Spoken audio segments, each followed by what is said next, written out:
안녕하세요. 오만사입니다.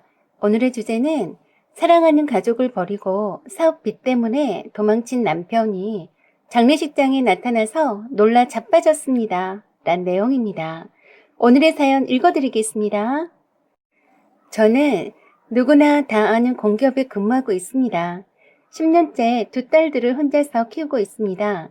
남편은 없냐고요? 남편은 10년째 어디 있는지 연락조차 없습니다. 죽었는지 살았는지 알 수도 없습니다. 살기 바빠서 남편이 어디 있는지 수소문조차 못하고 있었습니다. 연로하신 시어머니도 함께 살고 있어요.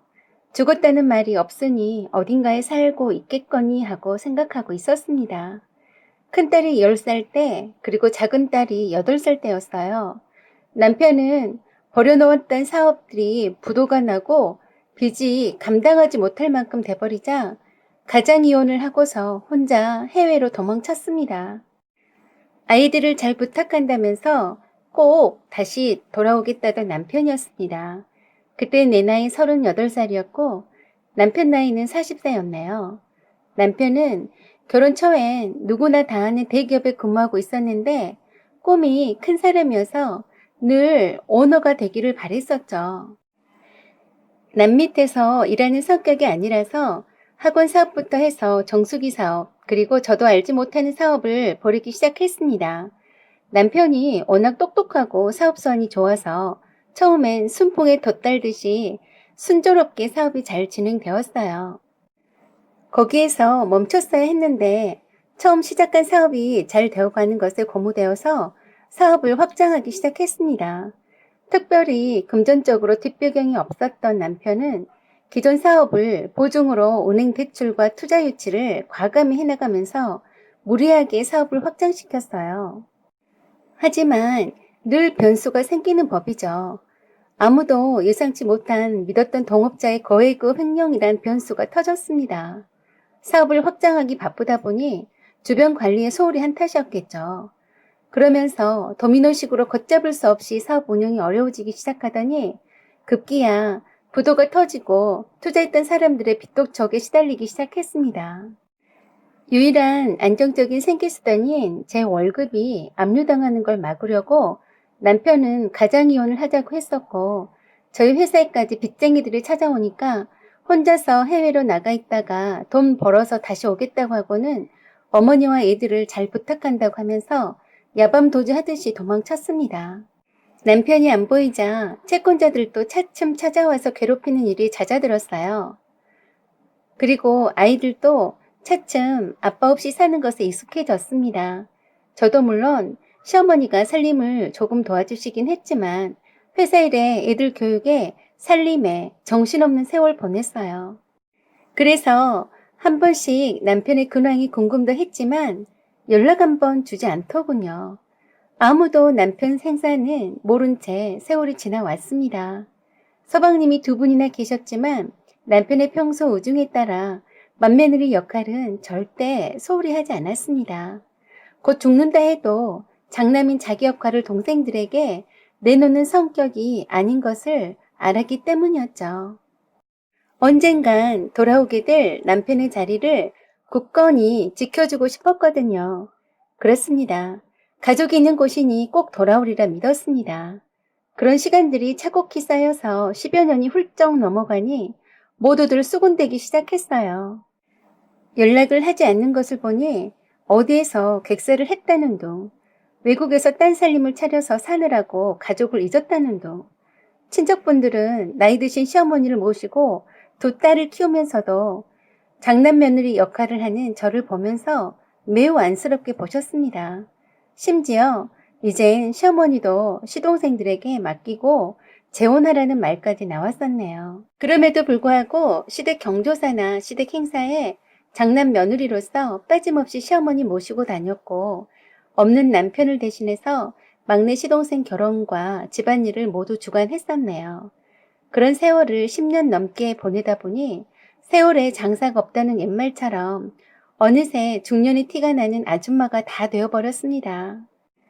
남편이 떠날 때 모습 그대로 유지하고 싶었건만 날씬했던 몸매는 뱃살이 두둑해졌고 얼굴엔 세월의 흔적이 고스란히 남아있으니 지금이라도 남편이 온다면 생소하고 어색해하지 않을까 하고 걱정이 되기도 했습니다.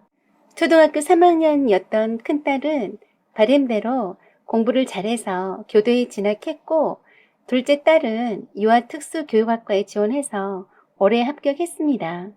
다행히도 엄마 속을 한 번도 태우지도 않고 잘 자라주어서 참 감사한 일이었죠.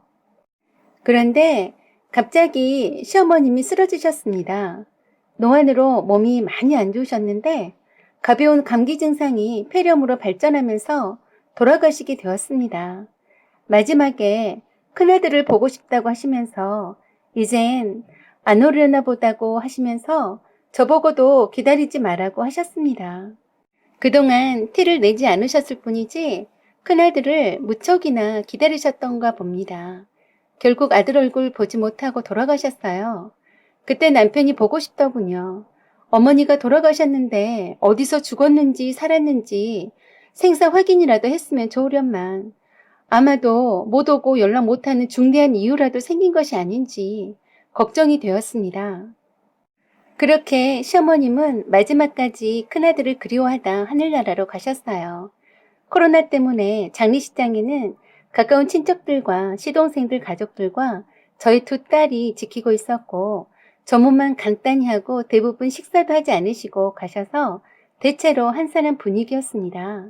그런데 눈에 띄게 하얀 백발 스포츠 머리에 마스크를 쓰고 남자 한 분이 시어머님 영정 앞에서 구슬피 울었습니다.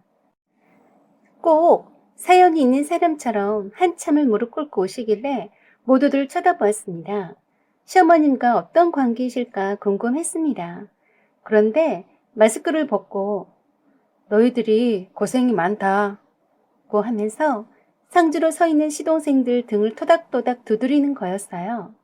너무나 많이 달라진 모습이었지만 목소리하며 영락없는 딸들 아빠였습니다. 저도 모르게 다리에 힘이 풀리면서 나자빠졌습니다. 그리고 소리 없이 울었습니다. 눈물이 샘솟듯이 마구마구 나오는데 주체가 되지 않더군요. 그래도 시어머님 가시는 길에 와주었다니 다행이란 생각을 했습니다. 거기 계신 친척 어른들한테 인사를 드리고 난 후에 그때서야 저를 찾더군요. 모두들 상복에 마스크를 쓰고 있으니 못 알아볼 수밖에요.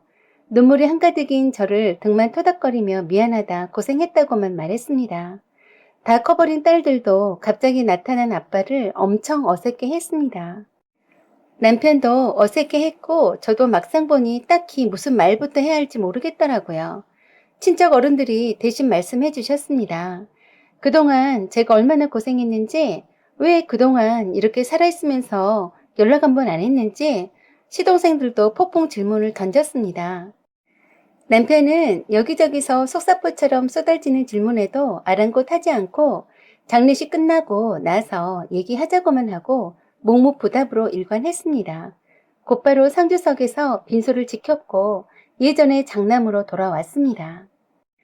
그렇지만 장례식 내내 저와 한 번도 눈도 마주친 적도 없었고 왠지 모르게 거리감이 느껴져서 가까이 갈 수도 없었습니다. 남편은 예전과 완전 다른 사람으로 변해 있었습니다. 미국에서 10년을 보냈다고 하고 최근에 입국했다고 했어요.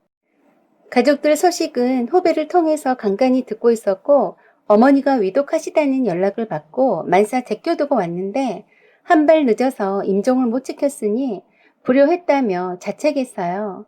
그동안 미국에서 부동산 중개업을 하고 자리를 완전히 잡을 때까지 입국할 생각이 아니었다고 했습니다. 천성이 그놈의 병 때문이었네요. 사업병 때문에 일에 집중하느라 그 세월을 다 보내버린 거였습니다. 틀림없이 어느 정도 사업을 일구어서 금이 환영하려는 욕심 때문에 처자식과 어머니와 동생들에게도 연락 한 번 안 한 거네요. 장례식이 끝난 후 식구들이 모두 집에 모였습니다. 시동생들이 이왕 왔으니 오래 머물다가 가라고 했고 아니면 저를 데리고 가라고 주문했습니다. 이제 그만 떨어져 살라면서 형수도 이번 기회에 회사 퇴직하고 형 따라가라고 했습니다. 남편은 안 된다고 단호히 말하더군요. 미국에 당장 돌아갈 거고 정리가 잘 되면 돌아오겠다고 하는데 언제라고 기약할 수 없다고 했어요. 그리고 딸들 결혼식 때는 무슨 일이 있어도 온다고 다짐을 하는 것 보니 영원히 이곳을 떠나려는 심산인 것 같았습니다. 그리고 딸들 결혼식 자금과 대학 학비를 보내주겠다고 하면서 저에게는 가장 이혼이 아니라 진짜 이혼을 하자고 해서 깜짝 놀랐습니다. 그동안 시어머니 모시고 딸들 키워준 것 보상해주겠다고 했어요. 그리고 굳이 집을 놔두고 호텔 숙소에 가서 자더라고요. 저한테 전혀 애정이 없어 보였고 남남 같아서 참 서글펐습니다. 혹시나 여자가 있나 없나 물어볼 필요도 없겠더라고요. 그리고 무엇이 그리 급한지 위자료로 제 명의로 된 새 아파트를 사주겠다고 했는데 거절했습니다. 꼭 먹고 이젠 떨어져라 라는 기분이 들어서 정말 싫었습니다. 정말로 진짜 이혼하는 것 같아서 싫었어요. 난 단지 남편이 꼭 돌아오겠다는 말만 믿고 내 가족이라서 시어머님도 모셨고 시동생들도 함께 챙겨왔는데 나를 남보듯 하다니 슬펐습니다. 이왕 이렇게 된 거 기혼 내자고 했습니다. 그리고 남편에게 제안을 했어요. 나에게 진짜로 보상을 하고 싶으면 지금 가지고 있는 것의 80%를 달라고 했습니다. 대부분을 주고 떠나라고 했어요. 지난 10년 동안 내 모든 것을 당신의 자식과 시어머니 봉양에 그리고 당신의 빈자리에 쏟아부었으니 80%도 아깝지 않을 것이라고 했죠. 그렇지 않고서는 절대 놔줄 수 없다고 했습니다. 다 주고 떠나든지 우리 가족으로 옆에서 남아있던지 양단의 결정을 하라고 했습니다. 고개를 끄덕끄덕하며 깊이 생각해보겠다고 하고서는 미국으로 소리 소문 없이 떠났습니다. 이런 방구 없이 다시 떠난 남편. 아직도 그런 남자를 나는 남편이라고 부르고 있으니 한심하네요. 아무리 10년 동안 떨어져 있다 한들 그래도 저는 아직도 두 딸을 낳고 키워온 마누라인데 저한테 아무런 감정이 없는 걸까요? 저는 남편이 그동안 어찌 지냈는지 아직 많은 것들이 궁금하기만 한데 마주 앉아 다정하게 얘기도 나눠보지 못하고 휑하니 떠나갔네요. 온다 간다 말도 없이 가는 남편이 야속하기만 합니다. 적어도 애들을 어떻게 키웠는지 어떻게 생활해 나갔는지 물어봐야 하는 건 아닌지 정말 너무 서운해서 눈물이 납니다. 연락처도 알고 있으면서 전화 한 통도 하기가 그리 힘들었을까요? 그리고 미국에 도착했으면 도착했다고 연락 주면 어디가 덧나나요? 그리고 딴 여자 만나서 살림 차렸으면 그랬다고 말해주면 안 되나요? 그리고 나를 싫어하는 건 태도로 이미 알고도 남겼는데 애들 엄마로서 그냥 대해주면 안 되나요? 남편이 집을 떠나 있었던 10년 동안에도 이렇게나 남편 때문에 힘이 들지 않았는데 막상 실물을 영접하게 되니 정말 힘듭니다. 무표정한 얼굴과 지극히 냉정한 말투, 그리고 거리감 등이 저를 힘들게 했습니다. 처음부터 나타나지 않았다면 모를까 뿅 하고 나타났다가 10년 전에 야밤에 몰래 도망쳤던 것처럼 이번에도 도망치듯이 가버리니 지난 날이 후회가 되네요. 그러던 중 어느 날 미국에서 남편에게서 전화가 왔습니다. 양단의 결정을 하라는 저의 말을 깊이 새겨듣고 진지하게 생각을 많이 했노라며 미국에서의 삶을 정리하고 한국으로 돌아가겠노라고 했습니다. 바로 함께 살거나 하진 않겠지만 가족과 가까이서 지내고 싶다고 했어요. 가족은 함께 지내야 가족인데 가까이 살겠다니 어줍잖은 억지 책임감을 안겨줬나 싶어 그럴 필요 없다고 했습니다. 이왕 하고 싶은 대로 하고 살았으니 이제 와서 처자식이 발목 잡고 싶지 않다고 했고 편한 대로 하고 살라고 했습니다. 아무튼 미국 생활을 차츰 정리해 갈 테니 조금만 기다려 달라고 하더군요. 언뜻 들으면 정말 반가운 소리 같지만 미국 생활 접는데 정리하는 시간이 또 얼마나 걸릴지 알 수 없는 노릇입니다. 남편의 사업에 대한 욕망과 욕심을 다 아는 처지라 쉽게 정리하고 오기까지는 엄청난 인내심을 갖고 기다려야 할 것 같기에 저는 기다리지 않겠노라고 말했습니다. 남편은 또 언제 올지 기약이 없습니다. 이젠 기다리지 않을 거고 두 딸들만 기대어서 내 인생을 다시 새롭게 출발해야 할 것 같습니다. 가장 이혼을 하고 처자식을 버리고 갔을 때 10년 전에 이미 남편은 우리 가족이 아니었던 것을 이제야 깨닫습니다. 여러분들, 저의 새로운 출발을 응원해주세요.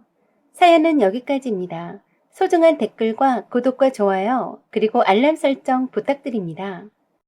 사연 제보도 기다립니다.